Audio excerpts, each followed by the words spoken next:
Oke guys, di video ini gue akan tunjukin proses perbaikan beton megatank ikan hias 100 ton kita ini guys.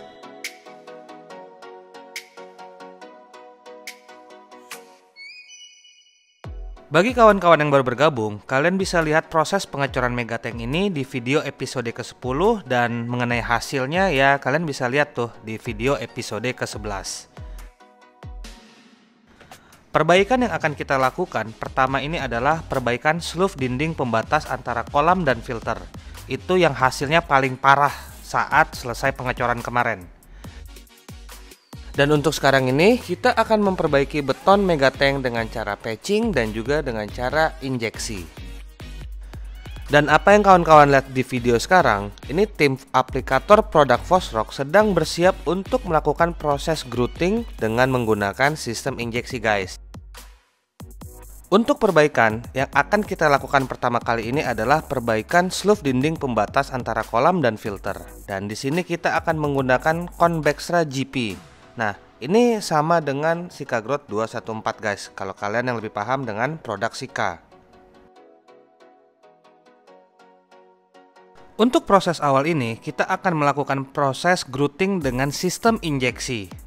Nah, fungsi injeksi ini supaya cairan kimia ini dapat tertekan masuk ke sela-sela beton yang kosong dan mengisi bagian tersebut sehingga tidak ada bagian-bagian lagi yang masih kropos.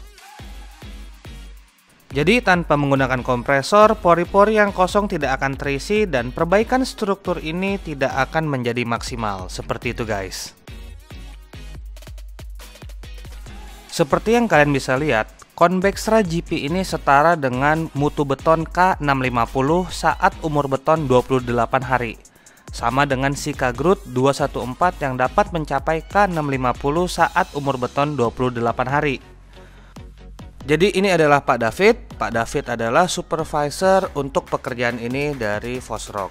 Nah, di sini gue dijelasin satu persatu langkah-langkah yang akan mereka kerjakan dan tujuannya apa.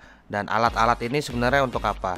Jadi di sini dengan kejadian pengecoran megatank kemarin, gue jadi tambah ilmu, gue jadi tambah teman, dan gue jadi tambah pengetahuan yang sebenarnya bukan bidang gue guys.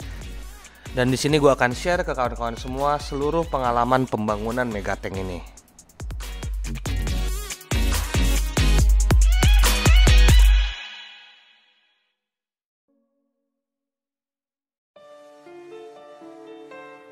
Jadi tujuan utama kenapa beton yang kropos itu harus digrouting, harus ditutup kroposnya, itu supaya kroposnya tidak melebar guys. Apabila bagian beton yang kropos itu melebar dan menyebabkan tulangan besi itu terkena air untuk kasus megatank ini ya, cepat atau lama besi tersebut akan menjadi berkarat. Nah, kita nggak mau besi itu berkarat karena ketika besi itu mulai berkarat, kekuatan struktur secara keseluruhan akan terganggu, akan berkurang. Jadi emang untuk tahap awal ini kita benar-benar fokus ke perbaikan struktur dalam megatank ini terlebih dahulu. Untuk mengenai nanti bocor atau tidaknya, itu akan kita maksimalkan di bagian waterproofingnya dan juga di bagian water pondingnya guys. Untuk waterproofing, gue nantinya akan menggunakan Sika Top 109 Elasto. Harganya memang sedikit lebih mahal, tapi untuk posisi sekarang ini, gue udah mau pakai yang pasti-pasti aja dan mau main aman. Karena kalau sampai waterproofingnya juga nanti nggak maksimal, wah ini urusannya lebih gede lagi karena harus bongkar sana, bongkar sini, rembes sana, rembes sini. Jadi benar-benar oke, kemarin ada kesalahan minimal di waterproofing ini gue benar-benar harus ekstra banget menjaga jangan sampai ada bocor atau apapun itu. Untuk pekerjaan yang akan menggunakan produk-produk Sika, kedepannya ini gue akan disponsor oleh Merindo Prima Lestari. Kebetulan ownernya itu adalah penghobi ikan juga dan dia mengikuti perkembangan video megatank ini dari awal sampai akhir. Dan gue akan dibantu oleh beliau.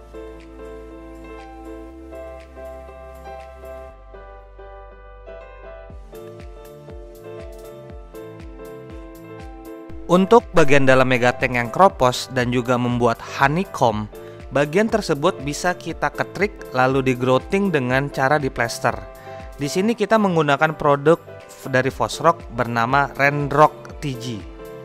Kalau kalian kurang familiar dengan produk Fosroc Renrock 3G, ini setara dengan Sika Monotop 615. Untuk dinding bagian yang benar-benar tidak terisi oleh beton saat pengecoran kemarin, ini kita harus membuat mal atau bagisting, lalu kita isi kekosongan dinding tersebut dengan Fosroc Convextra GP. Nah, setelah kita buat mal, bagian luar mal itu kita plester supaya nanti apa yang kita injeksikan ke dalam itu nggak keluar. Jadi inilah salah satu proses injeksi untuk bagian dinding yang benar-benar tidak terisi oleh beton saat pengecoran kemarin. Dinding bagian ini kemarin hasilnya juga cukup memprihatinkan. Kita kehilangan selimut beton sekitar 3-4 cm.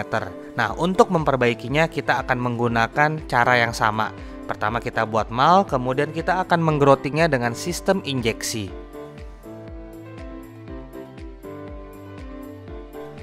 Setelah proses growting dengan sistem injeksi selesai dilakukan, kita mulai memplester dinding dalam dan luar megatank dengan menggunakan Renrock 3G. Jadi Renrock 3G ini sama juga dengan Sika Monotop 615. Berdasarkan spesifikasi produk Renrock 3G, ini setara dengan K400 saat umur beton 28 hari, sama dengan juga dengan Sika Monotop 615 yang dapat mencapai K400 saat umur beton 28 hari. Ini buat perbandingan aja ya, untuk kawan-kawan yang lebih kenal dengan produk-produk dari Sika. Nah, jadi kegunaan plesteran ini untuk sebagai dinding lapisan ekstra beton megatank.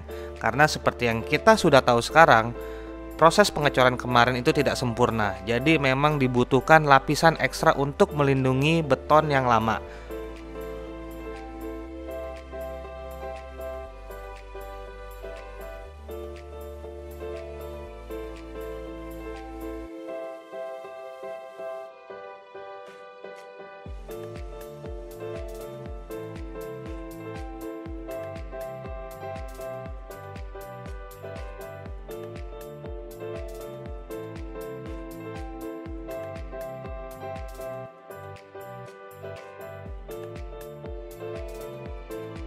Jadi video berikutnya gue akan tunjukin hasil pengecoran di bagian filter, dan kalau emang bermasalah seperti bagian kolam, kita akan melakukan tahapan yang sama.